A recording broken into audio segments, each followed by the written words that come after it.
Habiter le patrimoine à Grenoble, c'est possible.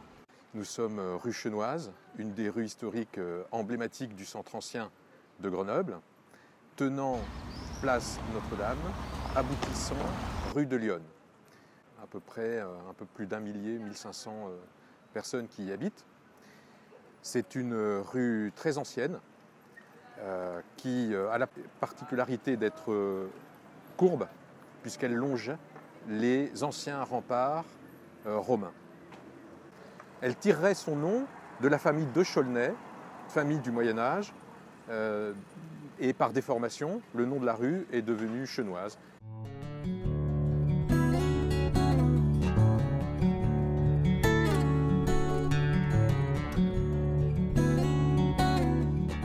Donc il y a 4 monuments historiques inscrits dans cette belle rue Chenoise, le 8, le 9 ici, le 10-12 et le 14. À la période de 1500-1510, des hôtels se sont construits sur d'anciennes maisons qui font tout le charme renaissance ou médiéval, gothique, notamment le 10-12, puisqu'il y a 4 voûtes avec croisées d'ogives et des nervures gothiques qui aboutissent sur des cubes-lampes qui représentent des formes grotesques qui ont une valeur rare à Grenoble, très rare. Alors ici, nous sommes au 14 rue Chenoise. L'architecture est aussi remarquable puisque nous avons un bel exemple d'architecture de la Renaissance italienne. Il faut aussi signaler la présence de dalles de pierre blanche anciennes qui donnent une très belle allure aux cours intérieures qui sont bien entretenues et qui permettent de garder une certaine fraîcheur. Souvent, ces cours sont végétalisés à l'initiative des commerçants ou des associations.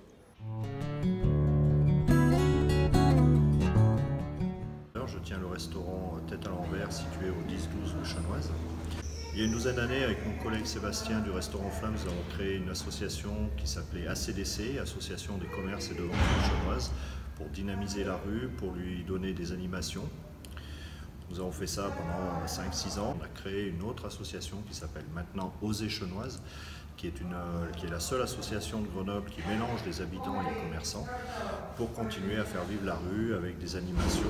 Donc nous nous servons beaucoup de la cour du 10, dans laquelle nous sommes aujourd'hui, pour faire des concerts, pour faire des conférences sur toutes sortes de choses, pour faire des conférences de presse pour d'autres associations. Et surtout aussi, depuis 3 ans, le grand rendez-vous du 10, qui est avec un programmateur, Xavier Machaut. Et nous avons là des professionnels qui viennent nous rendre visite et c'est vraiment un lieu qui est devenu un festival intime, mais avec une qualité de programmation qui est vraiment extraordinaire. Et là, tous les habitants s'y mettent, nous aussi, restaurateurs et commerçants, nous y mettons.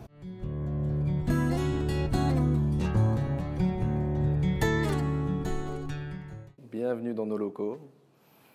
Vous êtes au 20 rue Chenoise, en plein cœur du vieux Grenoble de Cularo. On a commencé donc Puzzle Animation, il y a eu la phase scénario, création des scénarios. On s'est orienté très rapidement sur des scénarios un peu sur l'histoire locale, patrimoine local, à savoir Secret de la liqueur verte, les mystères du monastère, les grottes de Mandrin. Et ça nous paraissait assez évident de s'installer plutôt dans l'hypercentre de Grenoble, dans le vieux Grenoble. Et on a eu la chance de tomber sur ces locaux qui sont quand même assez atypiques. Alors vous avez dans l'arrière-cour au 20 rue Chenoise, on a la chance d'avoir des jolies arches qui datent du 14e, 15e siècle. Et toute cette partie-là, à la base, c'était d'anciennes écuries. Et une fois de plus, forcément, quand nos clients arrivent ici, déjà, l'imaginaire, l'immersif par rapport à nos scénarios, c'est assez important. D'entrée de jeu, dès qu'ils passent le pas de la porte, ils plongent dans notre décor naturel et dans notre jeu.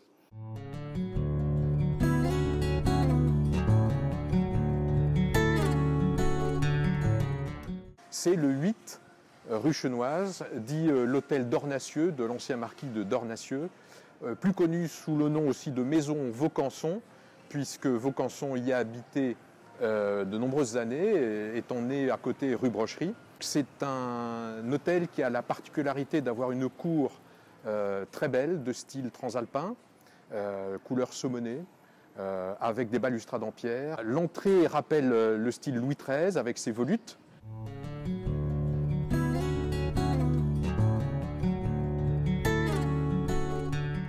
J'ai choisi d'habiter ici parce qu'à la fois donc le bâtiment est assez extraordinaire et parce qu'il y a une vie de quartier qui est vraiment très particulière, avec beaucoup d'interactions. La rue Chénoise, c'est pratiquement un petit village, on se connaît tous, on se sourit chaque matin, on discute.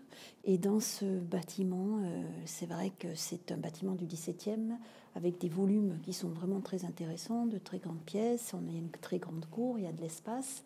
Donc ça, ce sont les bons côtés de l'habitation dans ce type d'immeuble.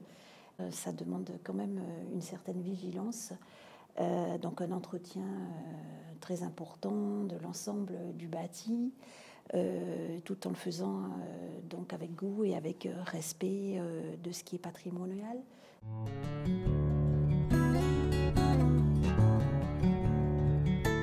Ce qui est important aussi, c'est d'être conscient de la charge que nous avons, de la responsabilité que nous avons de défendre le patrimoine, de sauvegarder le patrimoine, non seulement de le valoriser, de le faire connaître, mais également de le pérenniser. Or, c'est toujours un défi. Le défi, c'est de garder la mémoire du passé, mais également d'aller vers l'avenir.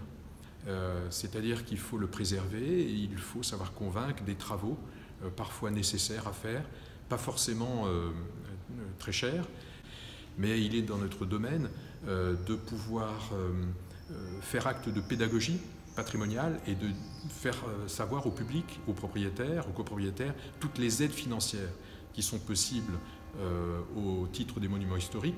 Et donc la rue Chénoise, c'est non seulement le passé, mais aussi un bel avenir.